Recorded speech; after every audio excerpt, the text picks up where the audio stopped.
사도 바울은 1차 전도 여행을 시작하고 난 뒤 바보섬을 지나 버가에 오기까지가 지난주에까지의 말씀이었습니다. 13절까지의 말씀이고요. 13절 버가에 도착해서는 마가가 바울에게 고백을 합니다. 나 떠나겠다라고. 사실 정확히 본문에서는 바울의 심정에 대해서 말하고 있지는 않습니다. 그러나 우리가 유추해 볼 수 있는 것은 믿었던 선교팀, 사역팀, 그 미니스트리 안에서 마가가 떠난다라는 말을 들었을 때 그는 아무래도 큰 상심을 하지 않았을까라는 생각을 저희들이 해볼 수 있겠죠. 유추해 볼 수 있다는 것입니다. 본문 이후에 2차 전도여행을 떠날 때에 바나바의 요청에 의하여서 마가가 다시 참여하기를 권고하였지만 바울은 그것을 거절하게 됩니다. 왜 그랬을까요? 마음이 그만큼 힘들었지 않았을까라는 생각을 해보게 됩니다. 바울에게도 심적인 어려움, 복음 전파 사역을 하는 데 있어서 중요하긴 하지만 그래도 그의 마음 한구석에는 쓰라린 아픔과 어려움이 있었기 때문에 그가 이 사역을 포기한다 할지라도 우리는 충분히 이해할 수 있는 상황이라고 볼 수 있습니다. 그러나 오늘 본문의 첫 시작 14절에서 이렇게 말씀하고 있습니다. 우리 함께 읽겠습니다. 시작. 그들은 버가에서 더 나아가 비시디아 안디옥에 이르러 안식일에 회당에 들어가 앉으니라. 자, 어떻게 바울이 했습니까? 동사를 보게 되면 더 나아갔다. 더 나아갔다. 더 나아갔다. 그러니까 더 했다라는 거죠. 뭔가를 더 했다라는 것입니다. 그럼에도 불구하고 투철하게 했다. 열심히 했다라고 볼 수 있는데요. 더 나아갔다의 원어를 이렇게 좀 자세히 보게 되면 더 나아간다라는 것은 하나님의 비밀이라는 뜻이 있습니다.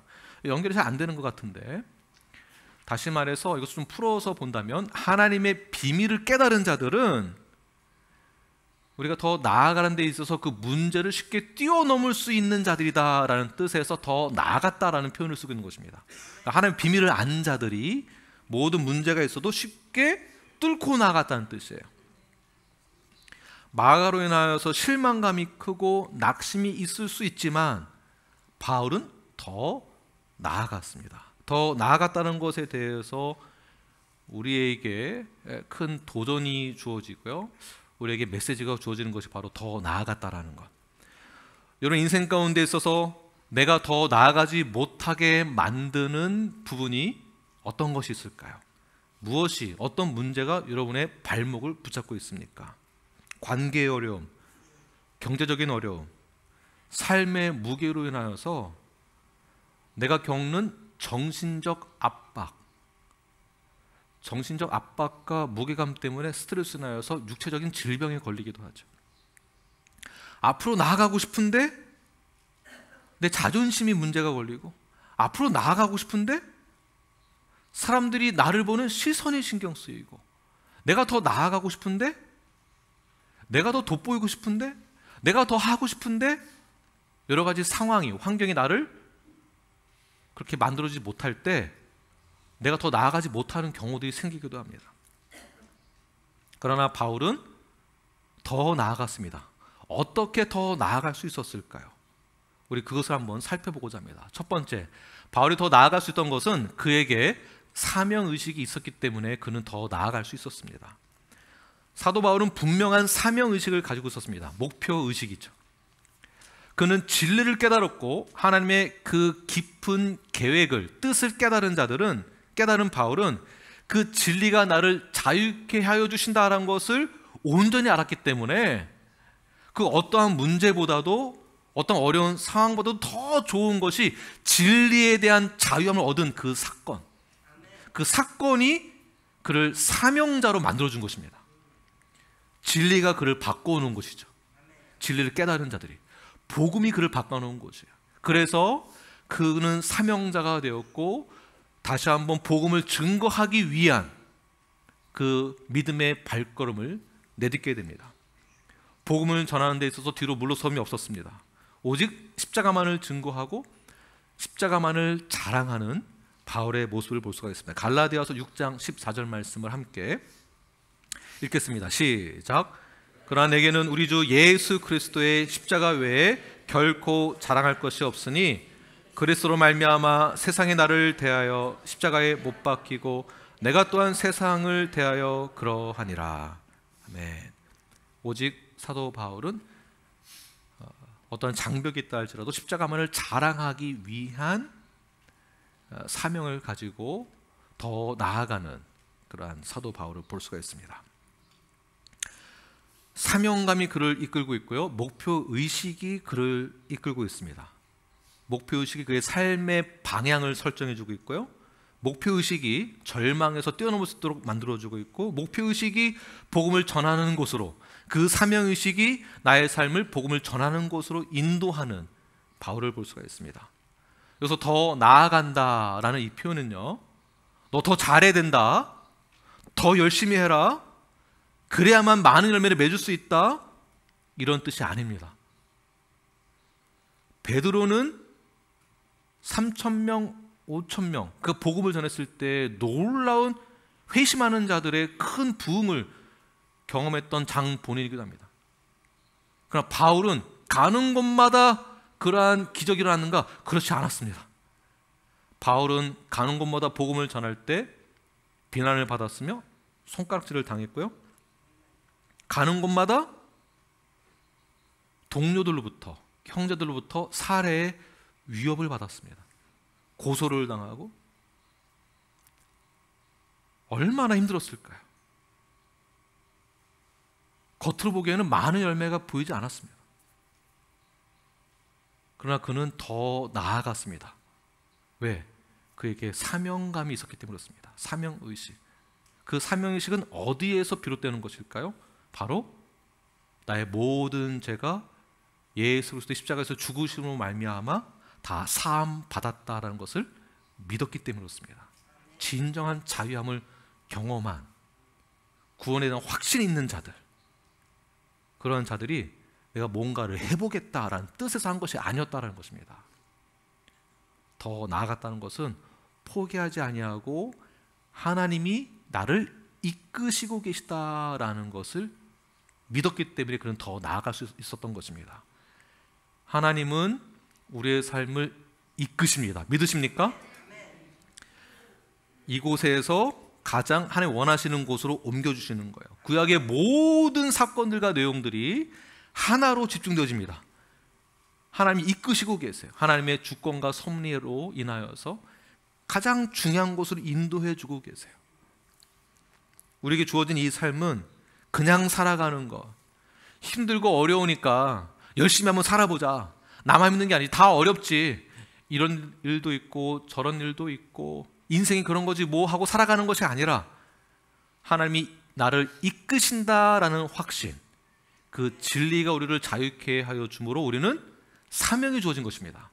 내가 복음대로 살겠노라, 내가 말씀대로 살겠노라, 내가 만난 예수님을 전하겠노라.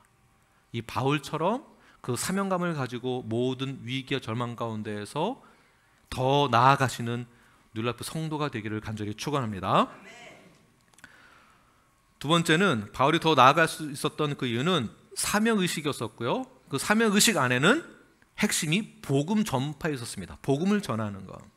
사도 바울은 가는 곳마다 복음 전하는 것을 놓치지 않았습니다. 멈추지 않았습니다. 15절 말씀을 함께 읽겠습니다. 시작. 율법과 선지자의 글을 읽은 후에 회장장들이 사람을 보내어 물어 이르되 형제들아, 만일 백성을 권할 말이 있거든 말하라 하니. 네, 사도 바울은 가는 곳마다 회당에 갔습니다. 회당에서 회당장들이 사도 바울을 보고, 주석의 내용을 보게 되면 사도 바울의 옷차림만 보아도 회당장들이, 그곳에 있었던 유대인들이 사도 바울이 유대인이구나, 랍비구나라는 것을 한 번에 알아봤다고 합니다. 그래서 가는 곳마다 회당에 들어갔을 때 회당장이 바울에게 권하기를 우리에게 가르쳐 줄 것이 있으면 가르쳐 주세요라고 권했던 것이죠. 그래서 그는 회당에 가서 유대인들이 했던 그 절차에 의해, 유대인들은 그 쉐마, 하나님은 유일하신 여호와다라는 고백과 함께 기도하고 모세오경과 예언서의 내용을 배우고 난 다음에 설교를 했습니다. 그 설교하는 그 자리에 바울을 초청하여서 메시지를 전하겠던 것이죠. 16절 말씀 함께 읽겠습니다. 시작. 바울이 일어나 손짓하며 말하되 이스라엘 사람들과 및 하나님을 경외하는 사람아 들으라. 보시면 회당에 가서 그곳에서 복음을 전할 때 두 부류들에게 복음을 전하는 것을 볼 수가 있습니다. 이스라엘 사람들과 또 하나는 무엇이죠? 하나님을 경외하는 자들. 이 두 부류에 대해서 학자들은 여러 가지 의견들이 있지만 이 의견들을 조합해 보면 이스라엘 사람들이다라고 하는 이들의 부류는 유대인 또는 유대교로 개종한 사람들을 말하고 있는 것입니다. 그러니까 유대인들과 유대교로 개종한 사람들에게 무엇을 전했다라고요? 복음을 전한 것이에요. 하나님의 계획하심과 하나님의 섭리와 하나님에게 선택받은 자들에게 복음을 전했다라는 것입니다. 저희들은 성경 공부를 할 때, 제전을 할 때에도 사실은 복음에 대해서 다시 배우는 것이죠. 복음이 무엇인가? 예수님이 누구이신가? 하나님은 누구이신가? 다시 배우는 것입니다. 사실은 우리가 예수를 영접하고 난 다음에는 knowing God, 하나님을 알아가는 그 지식, 하나님을 알아가는 그 영성을 더 쌓아 우리가 온전한 성화를 이룰 수 있도록 돕는 그러한 제자훈련과 성경 공부에 참여하는 것만으로도 우리는 그 복음에 대해서 더 자세히 배우고 알게 되어짐으로 성화를 이루어 나갈 수 있게 되는 것입니다. 그래서 사도 바울 역시 이스라엘 백성들에게, 유대인들과 유대교로 개종한 자들에게 복음을 전했습니다. 두 번째, 하나님을 경외하는 자들이란 어떤 자들 말하고 있느냐 하면 유대인에 대해서, 유대교에 대해서 관심이 있는 자들, 호기심이 있는 이방인들에게 전하는 메시지입니다. 사도 바울이 3차 전도 여행을 유럽으로 떠났을 때에 아덴에서는 철학가들이죠. 헬라 철학에 대해 심취되었던 그들에게 향하여서 전했던 그 메시지는 이스라엘 사람들이 전했던 메시지와는 달랐습니다. 예를 들어서 이스라엘 사람들에게 전했던 메시지는 하나님의 속성과 함께 하나님의 구원 계획, 하나님의 언약, 하나님의 선택, 하나님이 우리에게 베풀으셨던 그 은혜에 대해서 나눴던 것이죠. 하나님의 언약과 약속에 대해서. 그래서 하나님의 그 역사, 하나님이 우리에게 허락하신 그 역사를 쫙 훑어주는 거예요. 오늘 본문의 말씀 내용이 그 역사를 말하고 있는 것입니다. 너희들이 어떻게 해서 구원을 받았느냐, 하나님이 어떻게 해서 너희를 선택했느냐, 그 17절 말씀 이후서부터 쭉 그 내용이에요. 그러나 이방인들에 대해서는 무엇을 강조하는가? 사도 바울이 강조했던 내용은 하나님의 사랑, 하나님의 은혜, 긍휼, 자비로우심을 강조하는 메시지를 던졌습니다. 그 사랑에 대한 화답을 요구하는 메시지를 던졌던 것이죠.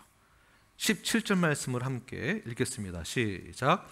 이 이스라엘 백성이 하나님이 우리 조상들을 택하시고 애굽 땅에서 나가게 된 백성을 높여 큰 권능으로 인도하여 내사.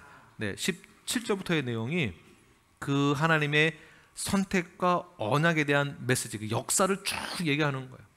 사도 바울이 회당에 가서 그들에게 전하는 그 메시지가 바로 하나님의 구원 계획과 역사를 쫙 설명하는 그 복음 메시지를 전하고 있는 것입니다.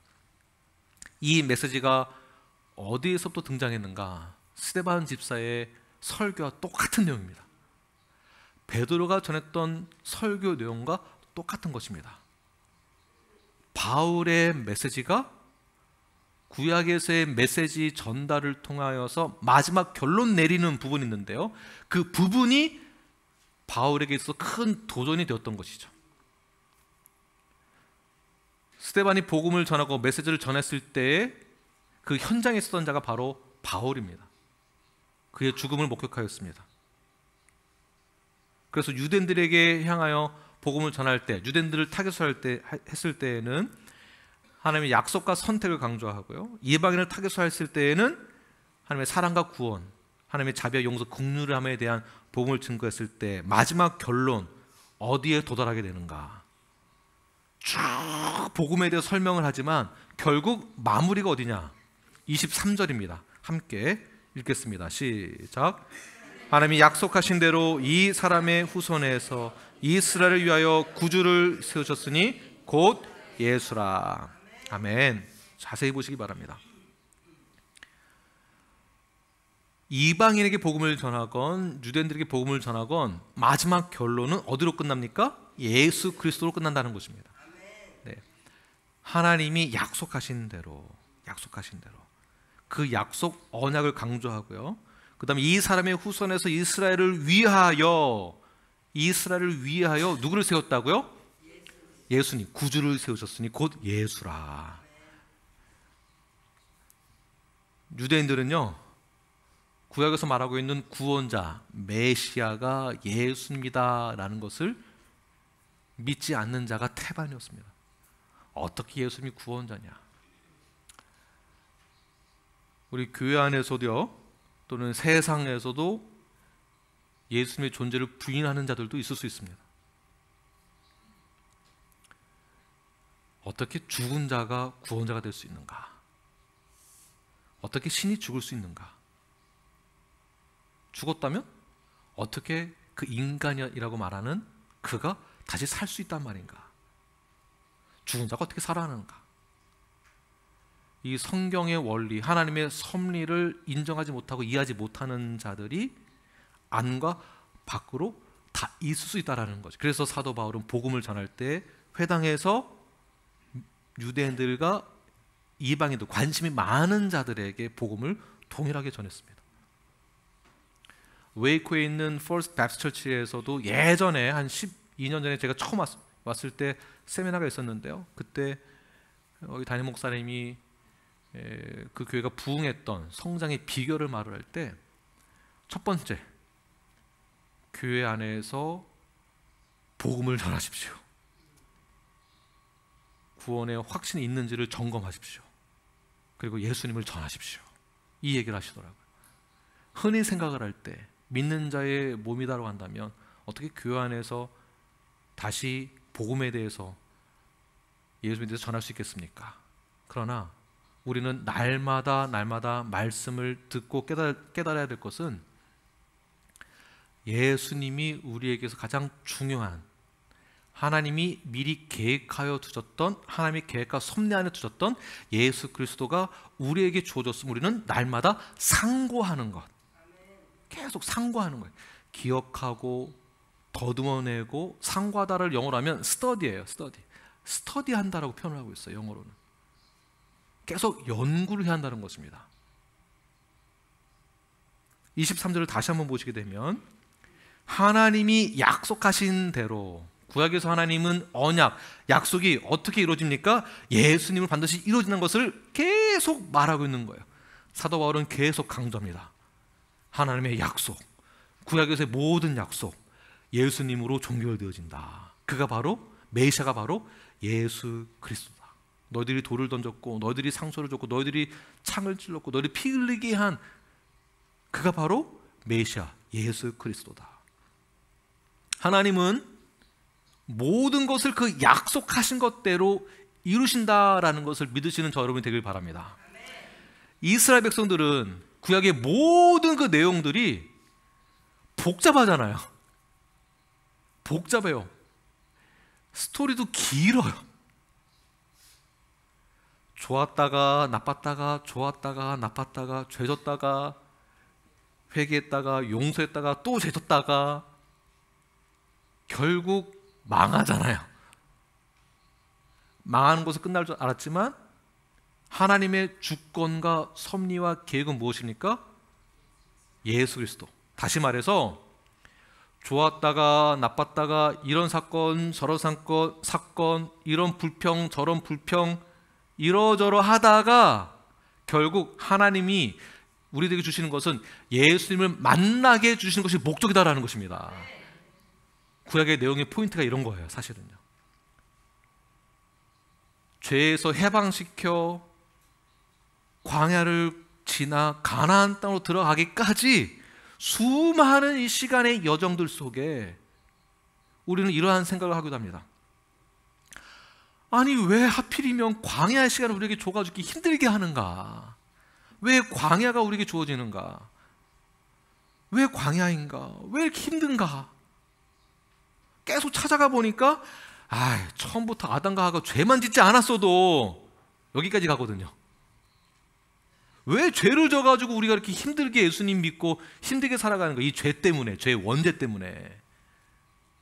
이들이 이 죄만 짓지 않았어도, 가인과 아벨 그 사건만 없었어도, 이 살인 사건만 없었어도, 이 죄만 아니어도 우리가 이 원죄로 인한 어려움은 없을 텐데라는 생각을 갖게 되거든요. 그러나 하나님의 계획은 예수님을 만나게 하기 위한 목적과 섭리로 이 과정을 주셨다라는 거죠.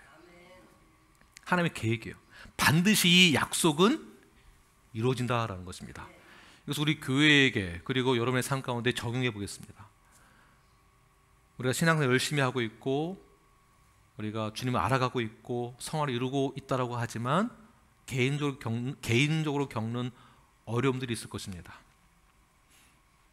슬픔이 있을 수 있고요, 좌절이 있을 수 있고요. 그 좌절 때문에 사람을 만나고 싶지도 않고, 그 좌절감을 겪는 그 어려움 때문에 아무것도 하기 싫은 상황 가운데 처할 수도 있습니다. 혼자 동굴에 들어갈 수도 있어요.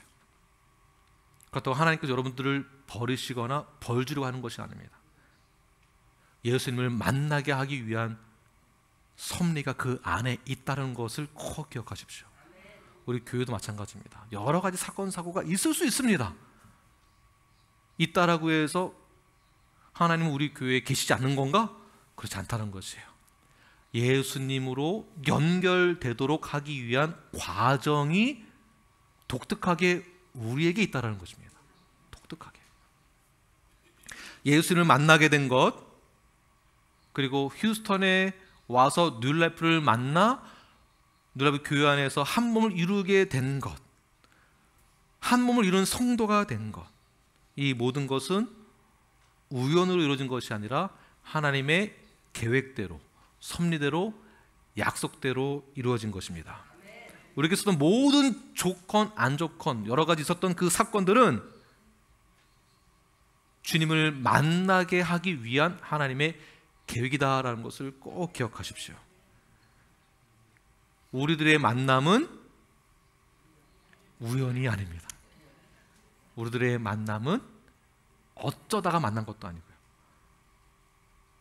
우리들의 만남은 실수도 아니에요.